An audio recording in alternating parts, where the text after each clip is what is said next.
Many Chicago Bears fans want to see Ryan Poles trade down from the 9th overall pick and still land a quality offensive tackle in the first round. But the Bears can only move down from 9 if another team has a good reason to move up. You are Locked On Bears, your daily Chicago Bears podcast. Part of the Locked On Podcast Network, your team every day.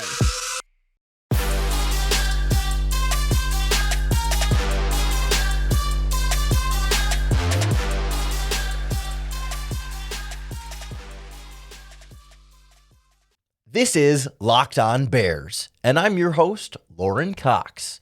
I'm here to bring you your daily, in-depth Chicago Bears news and analysis. You can follow me on Twitter at CoxSports1. You can follow the podcast on Twitter at Locked On Bears. You can like Locked On Bears on Facebook, join the Locked On Bears Facebook group for even more Bears talk, and make sure you hit that subscribe button on the Locked On Bears YouTube channel to keep up with all of our video podcasts as well. Thanks for making Locked On Bears your first listen today. Today's episode is brought to you by Ultimate Football GM. Ever dreamed of becoming an NFL GM and managing your own football franchise? Then this game is definitely for you. To download the free mobile app, just visit ultimate-gm.com or look it up on your app store. Our listeners get a 100% free boost to your franchise when you enter in our promo code LOCKEDON in all caps in the game's store. On the show today, we look at the possibility of a Chicago Bears trade down and more specifically, what it would look like, what it would take, what scenarios would be there to where teams might want to move up to the 9th overall pick. Because we can envision a number of scenarios where the Bears would want to move down, but they can only move down if there's another team that wants to get up to 9. And so we'll look at some of the main reasons why a team might want to go up to 9. First of all, if one of the top quarterbacks makes it to the 9th overall pick, we'll look at some of the different options and scenarios there. Perhaps if Jalen Carter, the Georgia defensive lineman, makes it to the 9th overall pick and the Bears say, we're not interested, but other teams might be. We'll look at what that scenario might look like. And also the possibility that a team is willing to move up for one of the two top cornerbacks in this draft, that it's very possible both could still be on the board at 9, that a team wants to make sure they move up to go and get it. The ideal scenario there for the Bears, in terms of trying to get the most value in a trade down, though, is the quarterback situation. That somehow, some way, one of the top quarterbacks falls to the 9th overall pick, and a team is willing to move up there to do so. We're fully expecting the Carolina Panthers to take one with the number 1 overall pick. That's why they traded up with the Bears to get that number 1 spot. Whether it's C.J. Stroud or Bryce Young is still seemingly up in the air. It'll probably be Bryce Young if you ask me, but we'll still see how the process goes. Houston expected to take a quarterback at 2, but perhaps they could opt for a defensive player, knowing that they have the 12th overall pick and could wait and take a quarterback there if they feel like, there's not one guy that we really got to make sure we got to have. Then you have the Colts at 4, who are expected to take a quarterback. You've got teams like the Seahawks at 5 who could take a quarterback but don't have to. The Raiders at 7 who are more likely to take a quarterback, but given that they have Jimmy Garoppolo, they don't have to take one at 7. And all of a sudden you could see a scenario here where it's still pretty likely that 3 quarterbacks go before the Bears pick at 9, but it's possible that someone like Will Levis from Kentucky isn't off the board by the time Chicago is on the clock. And that some of these other quarterback-needy teams could start to feel a little bit, not necessarily desperate, but feel like, okay, after a little while, once the player falls a little ways, now it becomes more manageable for us, we being the quarterback-needy team, to trade up and get that quarterback, right? It's a little bit hard for a team in the teens or even the 20s to move up to, say, the 3rd overall pick with the Arizona Cardinals, right? The amount of draft capital and perhaps player capital you would have to give up to move that far is unrealistic. But when you start to get closer to the 9th overall pick, does that become something that is more in the price range that some of these mid-round draft teams that could be quarterback needy might be more willing to pay, right? A few teams come to mind that if a quarterback is there, preferably or presumably one of the top 4 in this draft class, because there's a drop-off after the 4th quarterback, really to the 5th quarterback in this draft. Would a team like the Tennessee Titans want to move up from 11? Well, there's no reason for them to get past Philadelphia. The only reason to move up for them from 11 would be if they caught wind that another team was also negotiating with the Bears at 9, and the Titans wanted to move up to 9 to make sure they get the quarterback instead of the Bears trading it to another quarterback-needy team, like the Washington Commanders with the 16th overall pick. They have Sam Howell. They're not really, I don't know that any of us are buying that as like the guy that they really, truly believe in long-term, but it doesn't mean they have to take a quarterback in the first round, but you could see them being interested in doing so if given the opportunity, and perhaps wanting to jump the Titans at 11, who reportedly, aren't sold 100% on Ryan Tannehill as the long-term future and could opt for a quarterback early in this year's draft. You've got the Tampa Bay Buccaneers at 19, who have said that they're all in on Kyle Trask and believe in Trask as a recent second-round pick. But that's another one of those, like, do we really believe you? The Cardinals famously said Josh Rosen was QB1 prior to trading him and taking Kyler Murray. Like, we've sort of seen, the Bears called Andy Dalton QB1, and I mean, it's a whole thing, right? It's not a sure thing by any means. And the Buccaneers, in more of a building phase, could they go out and get a quarterback that they absolutely believe in? The Seattle Seahawks at 20. They could take the quarterback at 5 if they really wanted to, but they could also trade up and say, okay, at 5, we're going to get a good defensive player. At 9, we're going to swing back up and get the quarterback. Seems a little bit unlikely, but it's not something we can completely rule out.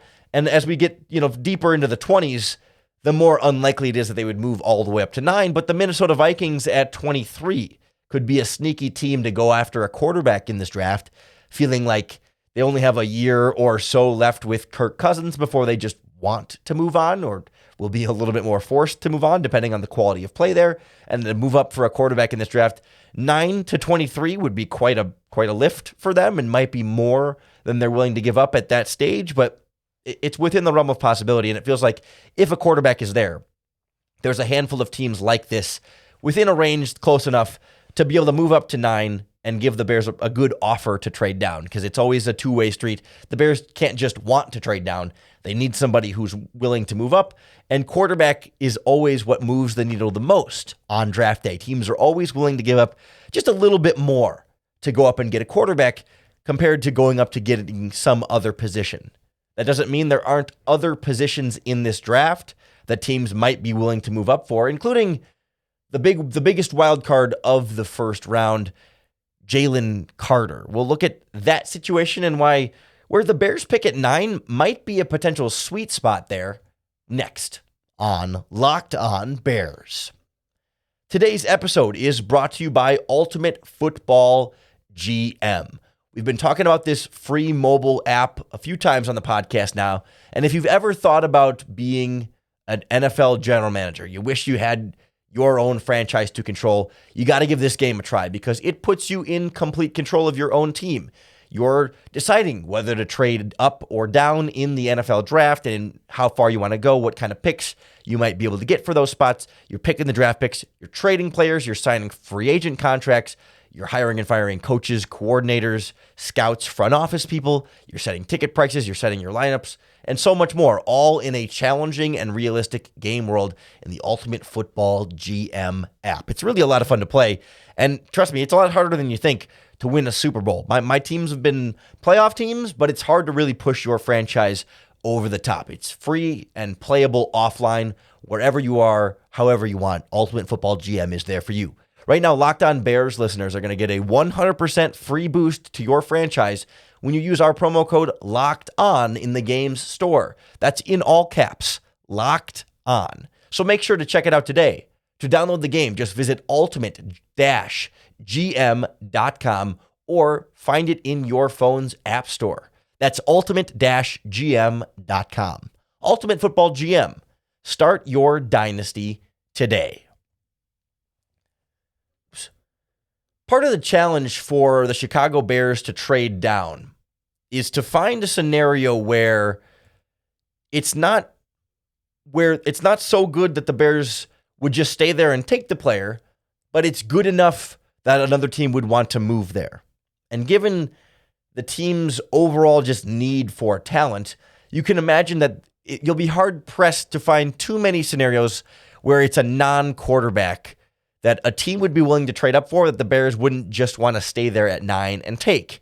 And I feel that pressure at 9 when it comes to someone like Jalen Carter from Georgia, because we know Jalen Carter is one of the most talented players in this draft, and some would argue the most talented individual player in this draft in terms of like the ceiling of what we've seen on the field in college, someone who can dominate a game on the defensive line. There's a lot to like about Jalen Carter, and there are a lot of Chicago Bears fans that would be thrilled to land Jalen Carter with the 9th overall pick.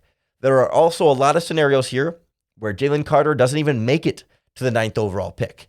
There's a certain feeling that between, even the Cardinals at 3, but probably more like the Seahawks at 5, the Lions at 6, the Raiders at 7, and the Atlanta Falcons at 8, that one of those teams could, or even maybe is likely to, pull the trigger on Carter despite the well-documented now off-field concerns in terms of the arrest situation that he was involved with, and also things that have come out from his college playing days about motivation and passion and desire and all those certain things that you never know exactly how much truth is behind them, although I've heard people, less on the record, more off the record, confirm some of those things in a way that I tend to believe a little bit more, but you never know how much of it is true. I think some of it is true. We don't know how much of it is true. But regardless, Jalen Carter, a very, very talented defensive lineman. And when I think about super talented defensive linemen with perhaps some question marks, to me, it feels like there's almost no way he gets past the Philadelphia Eagles with the 10th overall pick. That just screams Eagles draft pick, especially where they are right now. A team that has prioritized the defensive line, a team that was in the Super Bowl this past year, that could add a young impact player like Carter that could come in and make their team better and have some of his college teammates there to help sort of see him through this NFL transition and get even better as a result and be willing to put up with whatever question marks or concerns there and be able to afford that risk compared to a team like the Bears that I think need more of a sure thing, need to really make sure they hit on this top 10 pick to set the tone and establish the foundation for their franchise moving forward. So I could see a scenario then, if Jalen Carter's on the board at 9 and Ryan Poles says, you know what, we're not willing to take this risk. We're just, based on the information we've gathered and the visit that Jalen Carter had and being at his pro day, talking to his coaches, digging into his background, for whatever reason, the Bears might say, not going to take him at 9, off our draft board, or just not worth the risk for us at that spot. And teams might look at the draft and say, well, man, he's not getting past the Eagles at 10. So if I'm another team past 10 that wants Jalen Carter, I better trade up to get past the Eagles at 10. And who's sitting there right before the Eagles at 10, but your Chicago Bears with the 9th overall pick. So if I look for teams that might be interested in Carter and might be willing to trade up for him, I start with the Houston Texans at 12. Especially if they take a quarterback at 2 and want to then get that defensive piece, because there's some thought that they could even go defense at 2 and wait on the quarterback until 12. But if they go quarterback at 2, could they move up 3 spots just to jump the Eagles to make sure they still feel like they get another top 3 talent in this draft with their second first-round pick? I could easily see them looking at defensive line as a big enough need that might be worth that type of a move for them.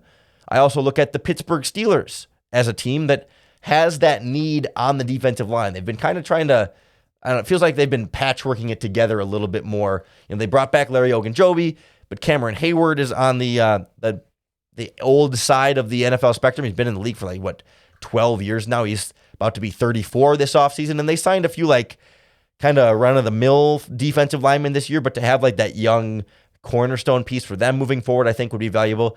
The Lions at 18 are interesting here, assuming they don't go with Carter at 6, which is a very real possibility. But to pair Jalen Carter with whatever defensive player or whatever player they get at 6, if that's a cornerback or an offensive lineman or whatever they want there, to then get Carter to pair with Hutchinson on their defensive line, that could be particularly nasty for them. The Seahawks at 20, similar story, right? They pick at 5. If they want to go, maybe even quarterback there, but if go another position on defense or on the offensive line or wherever they want to do at 5, if they would want to come back up and grab Carter and get 2 top 10 talents.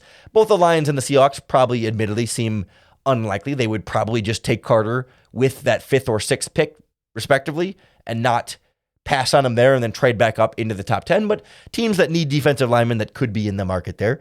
The other one that's not, already in the top 10 is the Los Angeles Chargers, that sitting down at the 21st overall pick.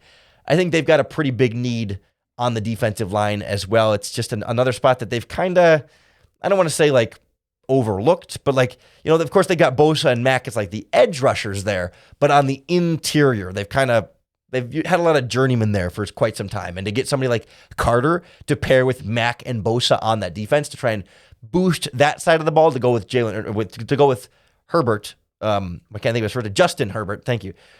Justin Herbert, then I could see them being a team that might be interested in moving up. But again, to me, it feels more like Texans at 12 or Steelers at 17 seem more likely than the Chargers. But you never know if teams feel like Carter is a top 3, top 5 talent in this draft, if not top 1 talent in this draft, and he's there at 9, and you don't think he can get past the Eagles at 10, you got to move up. You got to go get him and take that chance. Seems a little bit more unlikely in that scenario for me, just because of the red flags. Is a team going to want to trade up for a player with those kind of questions?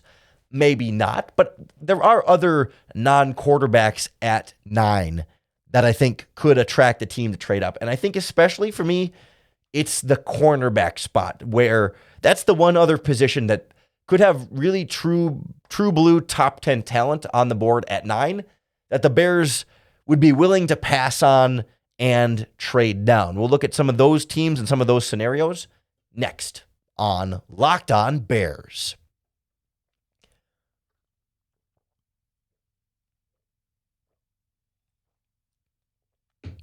There's a certain difficult mix here where if a really good player is on the board at 9, the Bears would probably just stay there and take them, right? Carter would apply in that potentially in that conversation as a good player who might be on the board.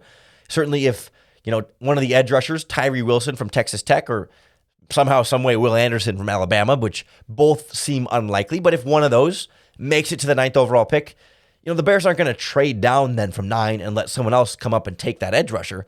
They're just going to stay there and take them. I mean, same with, the offensive tackles and, Jackson Smith and Jigba and the wide receivers, right? There's a lot of these positions. If the good player is still there at 9, why not just stay there and take them? I mean, you feel like a tackle, you could trade down and still get a good one, but that makes that a little bit challenging.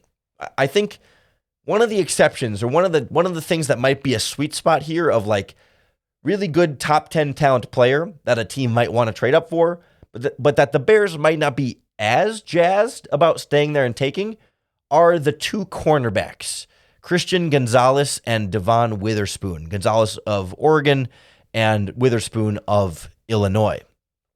I do think Ryan Poles wouldn't be scared to take a cornerback 9th overall, but I know that the pitchforks and torches might be outside of Hallis Hall if 2 years in a row the Bears used their first pick in each draft at the cornerback position instead of more directly impacting a need or more directly improving Justin Fields' situation, right? Whether that's an edge rusher that's just a much bigger need than cornerback, or getting the offensive tackle or the wide receiver or whatever you might want to do with that 9th overall pick.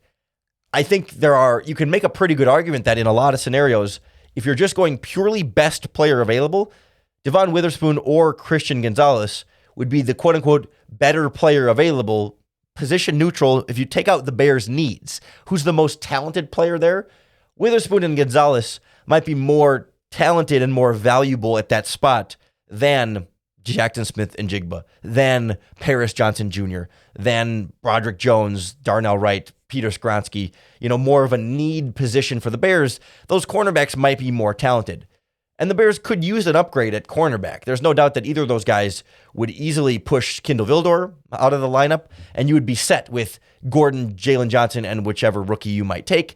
And given how much nickel defense you play in the modern NFL, that third cornerback is more of a starter than your third linebacker. It really is an important position that's going to play a lot of snaps.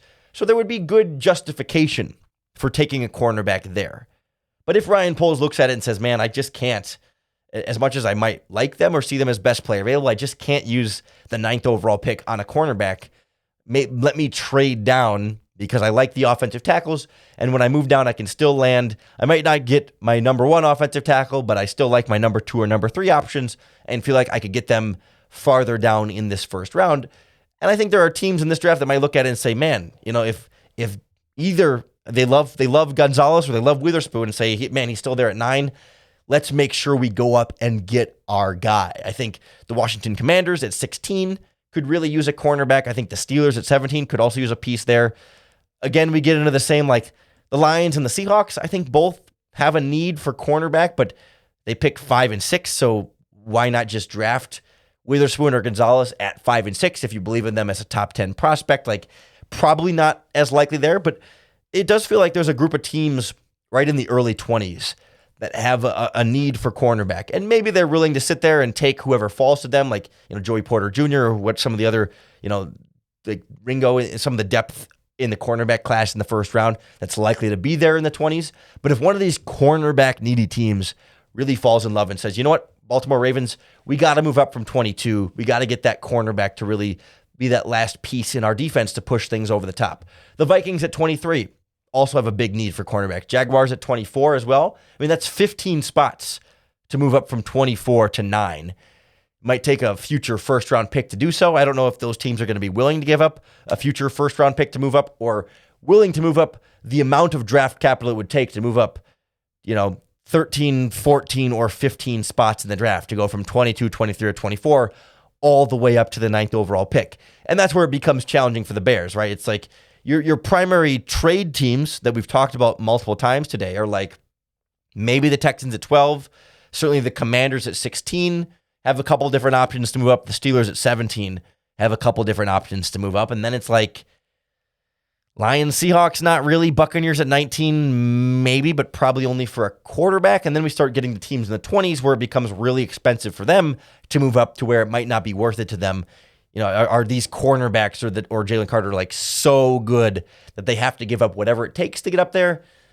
I'm not as confident that something like that quite would happen. So to me, it feels more like 12, 16, 17, maybe 19 is about the range the Bears might be able to move back in a scenario where there's still a player there that those teams would want to trade up for, that the Bears wouldn't just stay there and take for themselves in that type of scenario.